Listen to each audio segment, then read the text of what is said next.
So what was it like meeting Michael Jordan for you? Was that pretty cool? Oh, yeah, it was great. You know, for me to meet Michael Jordan, it was like, I think it was better than the president. So this is the picture that took the internet by storm. So many people were wondering what happened in this particular game. Did Jordan dominate? How did LeBron James play? He's a 16-year-old kid and Jordan's 38. What really happened on this day in 2002?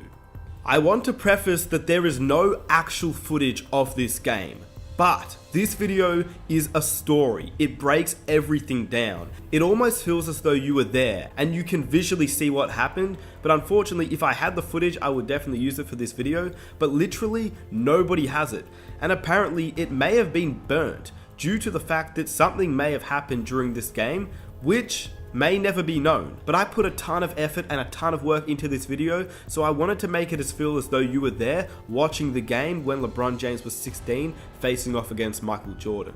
I went through the podcast In the Zone with Chris Broussard and looked at Maverick Carter, who was there on that day. I went through the Knuckleheads podcast with Quentin Richardson and Darius Miles and looked at what Ron Artest said since he was there on that day. In addition to countless other interviews and countless other podcasts, the story goes into depth about how LeBron James met Michael Jordan, what happened during the pickup game, and what happened afterwards with Ron Artest and Michael Jordan, and a story about how he broke his ribs, which could have been around the same time or even on the same day.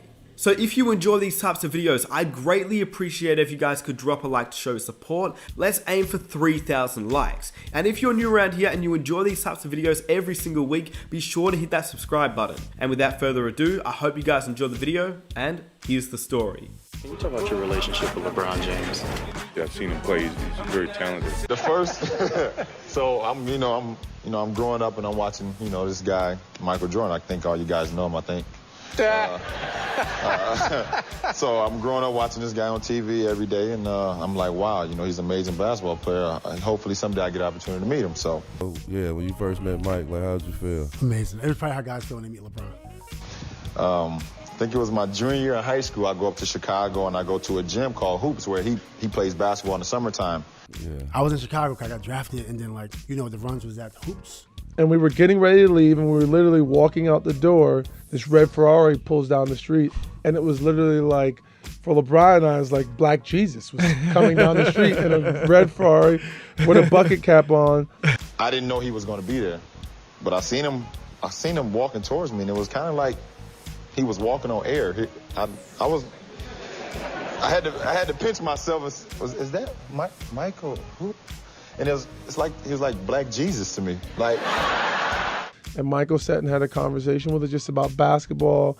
And I honestly don't remember anything that was said in the conversation. It was like everything just sounded like blurred out to me, like I was listening to God speak. It was like, I don't even remember what he was saying, and that was the first time he met Michael and myself. You're saying when he was 16, you guys would go to the Hoops gym, the famous Hoops gym in Chicago, and play with a bunch of pros. Tell me about that.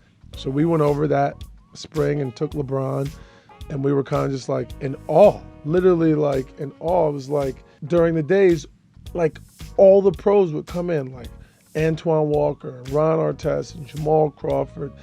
Yeah. I was in Chicago because I got drafted, and then the runs was at Hoops. Is this when this is when you broke his ribs? This is the Yeah, that's that time. So the same first time you met him, you broke his ribs? Actually, maybe like the 5th or 6th game I played against Michael. Right. And it was an accident. Wow. It was an accident. He was going hard.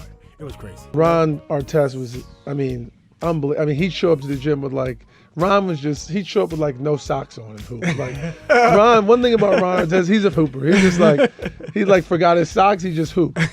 So to fast forward, at this point, he's the best player in the league. Yeah. I broke his ribs averaging 25. He was averaging 35. He's out 3 months. So he was cooking everybody. You know what I'm saying? Finley was in there. Stackhouse was in there. A young LeBron was in there. Did he know of you?